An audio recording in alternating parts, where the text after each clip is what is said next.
Assalamualaikum warahmatullahi wabarakatuh. A'udzu billahi minasyaitonir rajim. Bismillahirrahmanirrahim.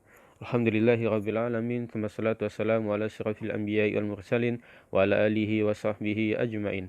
Qala rabbi shrah li sadri yassir li amri wahlul 'uqdatam min lisani yafqahu qawli. Wa qala Allah ta'ala fi kitabihil karim ba'da a'udzu billahi minasyaitonir rajim.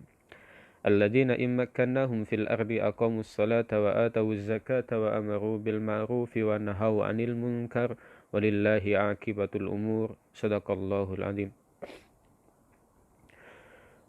Amma ba'd. Alhamdulillah, yang pertama dan selamanya sama-sama kita merafakkan kesyukuran kita kepada Allah Subhanahu wa taala untuk kita bertemu lagi pada siri yang ketiga, iaitu kita sambung pengajian kita bagi kitab Maqasidus Syiyam ataupun tujuan berpuasa, dalam fasal yang kedua, iaitu tentang keutamaan puasa, bahagian yang kedua, sambungan daripada yang semalam. Yang kedua, salawat serta salam semoga tetap tercurahkan kepada junjungan kita Nabi besar Muhammad sallallahu alaihi wasallam sebagai nabi yang diutus untuk menyempurnakan risalah agama Islam, sebagai nabi yang menjadi sebaik-baik contoh untuk semua kita selaku umat manusia. Baik, saudara-saudari yang dirahmati oleh Allah Subhanahu wa taala, maka kita akan sambung tentang apakah yang disebutkan oleh pengarang kitab ini, yaitu Imam Izzuddin Abdis Salam, tentang kelebihan ataupun keutamaan berpuasa. Yang seterusnya yaitu orang yang berpuasa ketika mana akan memasuki surga nanti, mereka akan masuk ke dalam pintu yang khas, dan pintu yang dinamakan sebagai pintu Ar-Rayyan. Daripada Sahal bin Sa'ad radhiyallahu an bahawa Nabi Muhammad sallallahu alaihi wasallam bersabda, "Inna fil jannati baban yuqalu lahu Rayyan, yadkhulu minhu sha'imuna yaumal qiyamah, la yadkhulu minhu ahadun ghairuhum." Maksudnya, sesungguhnya di dalam surga terdapat sebuah pintu yang dikenali dengan nama Ar-Rayyan, khusus untuk ahli puasa, memasuki surga melaluinya pada hari kiamat kelak. Selain mereka tidak dibenarkan masuk. Baik, pintu surga ni sebenarnya ada berapa? Kan? Ada berapa banyak pintu, sehingga orang yang berpuasa disebutkan mereka akan memasuki pintu yang khas. Dalam hadis yang lain disebutkan bahawa pintu surga ni ada 8, kan? Ada 8 pintu. Dalam satu hadis daripada Rasulullah sallallahu alaihi wasallam, baginda bersabda yang mafhumnya terdapat 8 pintu di dalam surga, dan salah satunya ialah Ar-Rayyan yang tidak akan dimasuki kecuali bagi orang yang berpuasa. Au kama qala. Hadis yang diriwayatkan oleh Imam Bukhari dan Muslim. Dan dalam hadis yang lain juga disebutkan bahawa baginda Nabi Muhammad sallallahu alaihi wasallam pernah bersabda, jika dia daripada golongan yang suka menunaikan solat, dia akan dipanggil dari pintu solat untuk memasuki surga. Golongan yang berjihad akan dipanggil dari pintu jihad. Manakala golongan yang suka bersedekah akan dipanggil dari pintu sedekah. Dan golongan yang suka berpuasa pula dipanggil dari pintu Ar-Rayyan. Hadis riwayat Imam Bukhari dan Muslim. Maka sahabat-sahabat yang dirahmati oleh Allah Subhanahu wa taala, dalam hadis ini para ulama telah menjelaskan, sebagai contohnya Imam An-Nawawi rahimahullahu taala dalam kitab Syarah Muslim, beliau menyebut bahawa hadis ini menunjukkan kelebihan puasa dan kemuliaan orang yang berpuasa, kan? Maksudnya apa? Menunjukkan kepada kita orang yang berpuasa ni dia ada pintu yang khas. Macam kita lah kalau dapat satu jemputan ataupun kita menjadi tetamu kehormat mana-mana acara ataupun mana-mana event atau mana-mana program, kan? Apabila kita diminta untuk masuk melalui pintu yang khas, bukan pintu yang biasa orang lalu, tetapi pintu VIP. Ini contohnya Ar-Rayyan, lafaz Ar-Rayyan itu sendiri maksudnya apa? Maksudnya iaitu orang yang tidak akan merasa dahaga. Ia kalimah atau sifat yang sangat sesuai kepada orang yang berpuasa. Kita tahu dalam keadaan kita berpuasa sekarang, kita malahan lapar, kita menahan dahaga, kan? Lagi-lagi kalau musim tengah musim kemarau, musim panas, maka lapar dan dahaga ini adalah sesuatu yang biasa bagi orang yang berpuasa. Maka di akhirat kelak Allah Subhanahu Wa Taala jadikan pintu Ar-Rayyan, barang siapa yang memasuki pintu tersebut, kan, maka dia tidak akan dahaga, kan? Dia akan hilang rasa dahaga tersebut untuk selama-lamanya. Ini. Kemudian Mulla Al-Qari, beliau berkata, maksud Ar-Rayyan itu sama ada dirinya sendiri tidak merasa dahaga kerana terdapat banyaknya sungai-sungai yang mengalir, bunga dan buah-buahan yang berada di sampingnya, atau kerana yang memasukinya akan hilang rasa dahaga pada hari kiamat. Ini jadi maksudnya keadaan pintu Ar-Rayyan ni boleh ditafsirkan dengan dua keadaan lah. Sama ada keadaan yang pertama, maksud Ar-Rayyan, barang siapa yang memasukinya dia tidak akan dahaga untuk selama-lamanya. Itu yang pertama. Kemudian yang kedua, barang siapa yang memasuki pintu tersebut dia tidak akan dahaga. Sebab apa? Sebab dekat setelah memasuki pintu Ar-Rayyan, di tempat tersebut, di surga tersebut terdapat banyak sungai-sungai yang mengalir, terdapat bunga dan buah-buahan, sehingga siapa-siapa yang dah masuk kat pintu tu, dia tak bimbang dah, dia tak bimbang akan rasa dahaga ke apa semua tu. Kemudian yang terakhir daripada Syekh ataupun Imam Izzuddin Abdul Salam, pengarang kitab ini, beliau berkata, adapun dikhususkan kepada mereka memasuki surga dari pintu Ar-Rayyan kerana keistimewaan ibadah mereka dan kemuliaannya. Ini maksudnya samalah, menunjukkan kemuliaan, ada nilai khas, ada nilai tambah bagi orang-orang yang berpuasa. Baik. Kemudian yang seterusnya tentang keutamaan ataupun fadilat puasa, iaitu yang seterusnya itu pahala memberi orang makan untuk berbuka puasa. Jadi kalau kita ni ada rezeki lebih, kan, kita sedekah ataupun kita ikut mana-mana program dekat masjid ataupun dekat surau. Kalau sebelum ada PKP sebelum ni, kan, selalu kita dengar tajaan untuk berbuka puasa. Kadang-kadang orang yang tak tahu dia buat tak tahu je, kan, buat tak tahu je lah. Tapi sebenarnya benda tu ada kelebihan yang besar apabila kita turut memberikan orang lain yang berpuasa ni makanan untuk berbuka puasa. Ini dalam hadis ini disebutkan daripada Ummu Ammarah, Rasulullah sallallahu alaihi wasallam bersabda, inna shaim idza akala indahu lam tazal tusalli alaihi malaikah hatta yafrugha min ta'amih. Maksudnya, sesungguhnya orang yang berpuasa apabila makan bersamanya orang berpuasa yang lain, maksudnya dia makan sama-sama dengan orang lain ataupun dia memberikan orang lain makanan untuk berbuka puasa, maka sentiasalah para malaikat mengucap selawat ke atasnya sehingga selesai daripada makannya. Baik.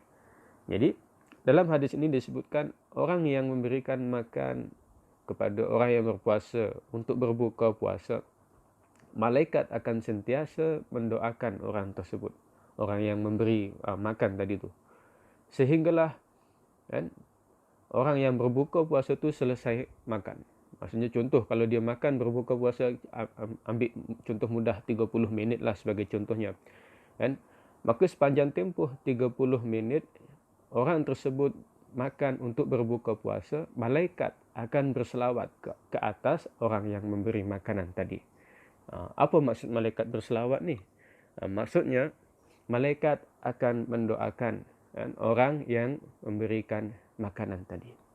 Dan kalau kita ikut serta, kita turut serta memberikan tajaan untuk berbuka puasa, maka kita pun samalah. Maksudnya kita menaja orang untuk berbuka puasa. Ini pun samalah.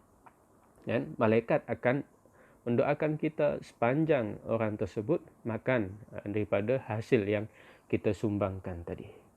Dan kita kena ingat bahawa doa malaikat ini adalah doa yang mustajabah.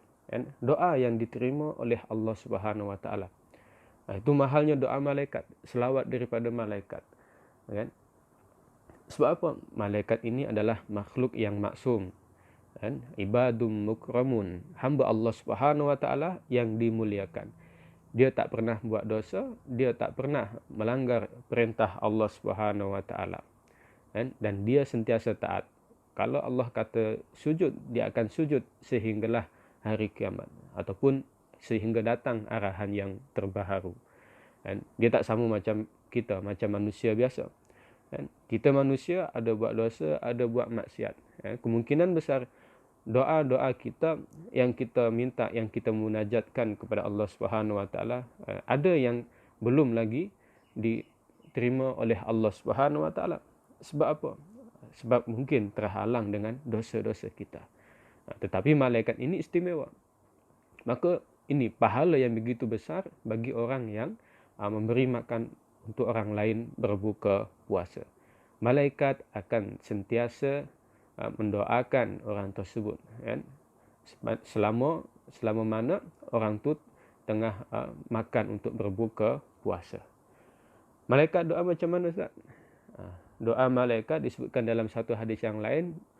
Malaikat akan berkata, malaikat akan berdoa, Allahumma ghfir lahu, Allahumma rahamhu. Itu doa dia. Ya Allah, ampunkanlah dosa-dosa dia, kasihanilah dia. Dua benda tu.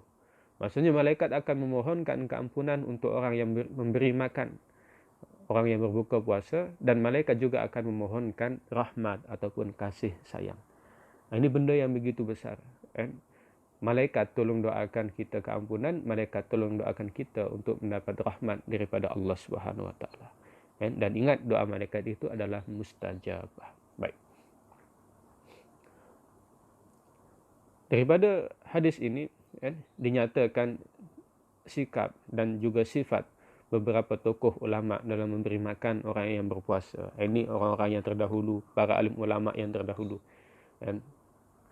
Contohnya Imam Hasan Al-Basri memberi makan saudaranya, sedangkan dia berpuasa sunat dan duduk melayan mereka ketika mana mereka makan. Ini orang yang menjamulah. Maksudnya Imam Hasan Al-Basri ini, dia puasa sunat dan dia memberi makan saudaranya ketika mana dia datang bertamu lah dekat rumah dia.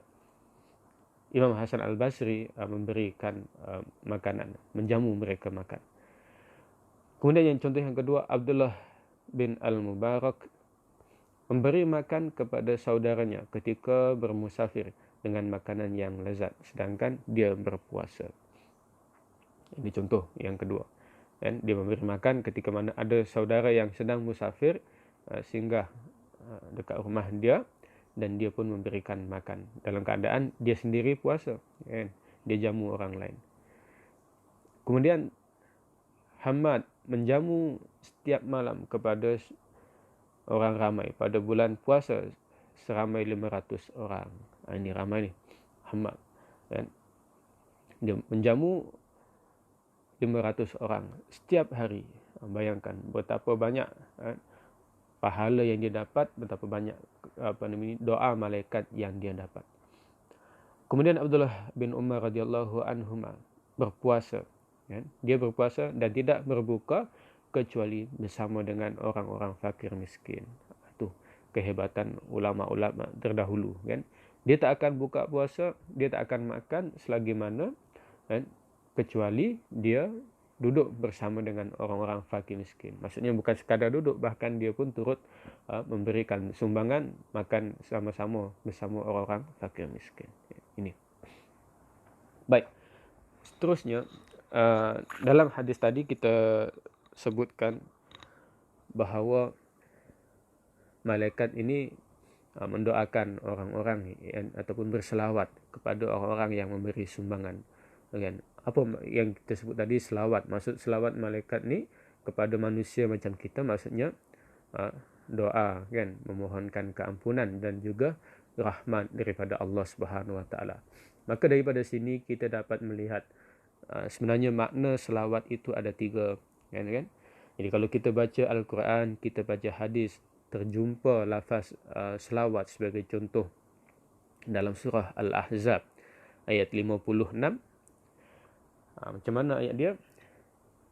Innallaha wa malaikatahu yusalluna 'alan nabi ya ayyuhalladzina amanu sallu 'alaihi wa sallimu taslima.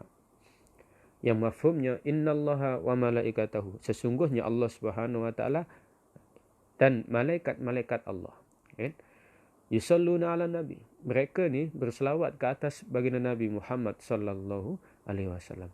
Jadi Allah kemudian para malaikat mereka berselawat ke atas baginda Nabi, kan? Itu kemudian disambung lagi, ya ayyuhalladzina amanu, wahai orang-orang yang beriman, sallu alaihi wasallimu taslima, kamu juga kena berselawat ke atas baginda Nabi Muhammad sallallahu alaihi wasallam. Jadi dalam ayat ini ada 3 pihak, kan, yang berselawat ke atas baginda Nabi. Yang pertama Allah Subhanahu Wa Taala, yang kedua para malaikat, dan yang ketiga ialah orang-orang yang beriman. Maka daripada ayat ini ulama mentafsirkan sebenarnya makna selawat ini ada 3, kan? Kena jelas. Yang pertama, apabila Allah Subhanahu Wa Taala berselawat ke atas baginda Nabi, itu maksud dia Allah Subhanahu Wa Taala memuji baginda Nabi Muhammad sallallahu alaihi wasallam di hadapan para malaikat. Kemudian yang kedua, apabila disebut para malaikat juga turut berselawat ke atas baginda Nabi, ini makna selawat yang kedua, iaitu malaikat berselawat ke atas baginda Nabi, malaikat berselawat ke atas makhluk macam kita ni, manusia biasa. Maksudnya malaikat memohonkan doa, rahmat, kasih sayang ataupun dan juga keampunan. Ini makna selawat yang kedua, bermakna doa. Dan yang ketiga, apabila Allah Subhanahu Wa Taala sebut ya ayyuhalladzina amanu sallu, wahai orang-orang yang beriman, berselawatlah kamu. Maksudnya kita manusia biasa. Apabila kita manusia biasa, kita berselawat, maksudnya kita ni sedang memohonkan rahmat kasih sayang bagi Rasulullah sallallahu alaihi wasallam. Itu. Jadi kesimpulan dia, inilah 3 makna selawat berdasarkan surah Al-Ahzab ayat yang ke-56. Jadi lepas ni tak perlu nak pening. Malaikat berselawat macam mana tak? Kan? Ataupun Allah berselawat, macam mana tu? Kan? Jadi kita boleh jawab. Allah berselawat maksudnya Allah memuji. Malaikat berselawat maksudnya malaikat memohonkan doa, keampunan dan juga rahmat. Kalau kita manusia biasa berselawat, maksudnya kita memohonkan rahmat kasih sayang untuk Rasulullah sallallahu alaihi wasallam. Baik. Kemudian yang seterusnya tentang fadilat puasa, keutamaan puasa. Puasa dapat menghapuskan dosa-dosa kecil. Nabi Hurairah radhiyallahu anna Rasulullah sallallahu alaihi wasallam qala kana yaqul as-salawatul khamsu wal jumu'ati ila al-jumu'ati wa ramadanu ila ramadana mukaffiratu ma bainahunna idza janaba al-kaba'ir. Daripada Abu Hurairah radhiyallahu an bahawa Rasulullah sallallahu alaihi wasallam bersabda, solat 5 waktu dari hari Jumaat ke Jumaat yang berikutnya. Solat 5 waktu yang kita buat, yang kita laksanakan setiap hari.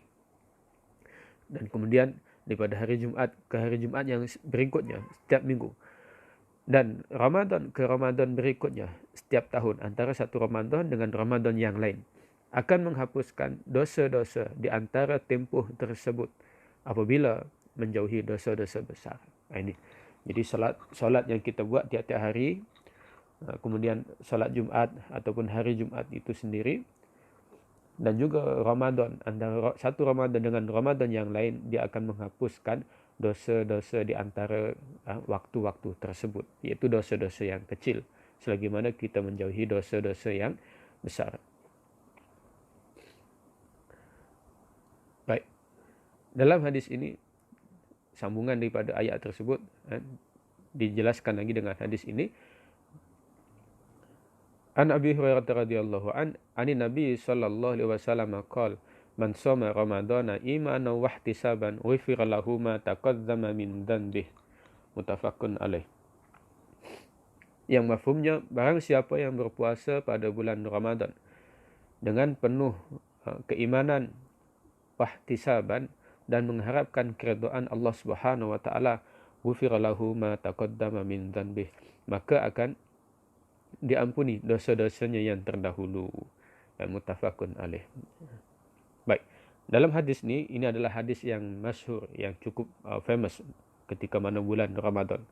Dan man shoma ramadhana imanan wa ihtisaban ghufira lahu ma taqaddama min dhanbihi. Dalam riwayat yang lain disebutkan man qama ramadhana. Qama lafaz menggunakan huruf qaf. Yang ni man shoma, barang siapa yang berpuasa. Satu lagi itu man qama, barang siapa yang mendirikan bulan Ramadan. Dua-dua ada betulnya. Dua-dua betul, tak salah. Jadi apabila dalam hadis ini disebut man shoma, merujuk kepada barang siapa yang berpuasa, merujuk kepada tengah hari bulan Ramadan. Tengah hari, maksudnya kita hidupkan tengah hari bulan Ramadan ini dengan amalan ibadah puasa dan ibadah-ibadah yang lain. Kemudian hadis satu lagi itu man qama ramadhana, menggunakan huruf qaf. Barang siapa yang mendirikan bulan Ramadan ataupun menghidupkan bulan Ramadan. Itu ulama sebut merujuk kepada waktu malam bulan Ramadan. Jadi waktu malam ni kita tak puasa dah, kan? Kita dah berbuka, tetapi kita qama, menghidupkan malam-malam bulan Ramadan dengan tadarus Al-Quran, dengan solat tarawih, dengan qiyamul lail kita, dengan solat tahajud kita, dengan bangun sahur kita. Itu. Jadi apabila kita buat dua-dua benda tu, mendirikan bulan Ramadan, menghidupkan bulan Ramadan, puasa dalam bulan Ramadan dengan penuh keimanan, maksudnya kita beriman dengan kewajiban puasa tersebut, wahtisaban, dan kita mengharap keridhaan Allah Subhanahu wa taala, mengharapkan pahala daripada Allah Subhanahu wa taala, maka dosa-dosa kecil kita akan diampuni oleh Allah Subhanahu wa taala. Ini. Kalau ada yang bertanya, jika ada yang bertanya kenapa dosa-dosa kecil boleh diampuni dengan amalan-amalan kebaikan kita, disebutkan dalam ayat Al-Quran, iaitu surah Hud ayat yang ke-114, innal hasanati yudhibanas sayyiat, sesungguhnya perbuatan-perbuatan yang baik dia boleh menghapuskan perkara-perkara yang keji, perbuatan-perbuatan yang buruk. Itu dalil dia dalam Al-Quran. Kemudian yang seterusnya, keutamaan ataupun kelebihan puasa, iaitu puasa boleh mengurangkan hawa nafsu kita, nafsu yang buruk. Lapar dan dahaga dapat mengurangkan keinginan nafsu untuk melakukan maksiat. Daripada hadis baginda Nabi Muhammad sallallahu alaihi wasallam, inna syaitana yajri binal insani majrad dam, sesungguhnya syaitan berjalan pada anak manusia seperti jalannya darah pada peredarannya. Darah kalau berjalan dalam peredaran kita ni, beredar dalam nadi kita, dia beredar dengan begitu halus, kita pun tak terasa. Maka sempitkanlah jalannya dengan cara berlapar. Jadi kalau kita nak kurangkan kehendak kita untuk melakukan kemaksiatan kepada Allah Subhanahu wa taala, kita kena berlapar. Dan apabila kita dah lapar, maka kita tak ada kekuatan dah untuk buat benda-benda yang pelik, untuk melakukan kemaksiatan kepada Allah Subhanahu wa taala. Dan paling kurang kita pun tidur, paling kurang kita pun tak ada buat apa-apa. Itu paling kuranglah. Tapi takkan kita nak sia-siakan bulan Ramadan dengan keadaan yang macam tu, Kalau nak sekadar nak rehat, cari kekuatan, itu tak masalah, Tetapi jangan bermalas-malasan. Orang kata jangan kita sia-siakan peluang yang diberikan oleh Allah Subhanahu wa taala dalam bulan Ramadan kali ini. Sebab apa? Ada orang yang berdoa, Allahumma ballighna Ramadan. Ada orang yang berdoa macam tu. 3 bulan lepas, 2 bulan lepas, mereka berdoa, ya Allah, sampaikanlah kami ke dalam bulan Ramadan. Tiba-tiba Allah Subhanahu wa taala ambil nyawa dia. Dia tak sempat berjumpa dengan Ramadan, dia dah kembali kepada Allah Subhanahu wa taala. Sedangkan kita ada yang berdoa dan bahkan ada yang tak berdoa pun, tak berdoa, tak minta untuk kita sampai ke dalam bulan Ramadan, tetapi Allah beri peluang untuk kita sampai ke dalam bulan Ramadan kali ini. Kan? Maka jangan sia-siakan. Esok lusa tak tahu, kan? Tahun depan kita pun tak tahu Ramadan pada ketika itu kita sempat lagi atau tidak, kan? Maka sahabat-sahabat yang dirahmati oleh Allah Subhanahu Wa Taala, jadi saya rasa sekadar setakat ini sahajalah perkongsian kita pada sesi kali ini, dan insya-Allah pada kesempatan yang akan datang kita akan sambung, iaitu tentang keutamaan puasa bahagian yang ketiga, bahagian yang terakhir, kan, untuk fasal yang kedua, bahagian terakhir untuk fasal yang kedua. Jadi setakat itu sahaja, kurang lebihnya mohon maaf, kan. Dan untuk soalan kuis kali ini, kan, Ustaz bagi 5 markah, kan. Ada 5 markah. Apa soalan dia? Soalan dia sebutkan tentang 5 isi penting, kan. Sebutkan 5 isi penting dalam siri pengajian kita hari ini. Dalam video yang ni lah, video yang selama lebih kurang 28 minit ni, kan. Cuba tulis 5 isi penting yang kamu dapat, 5 isi penting yang kamu faham, dan nanti tulis dekat WhatsApp tak apa, tulis dekat kertas pun tak apa, kan. 5 isi penting sahaja, kan. Setakat itu sahaja. Aku qouli hadza, astaghfirullahaladzim li wa lakum wa liwalidina wa liwalidikum. Assalamualaikum warahmatullahi wabarakatuh.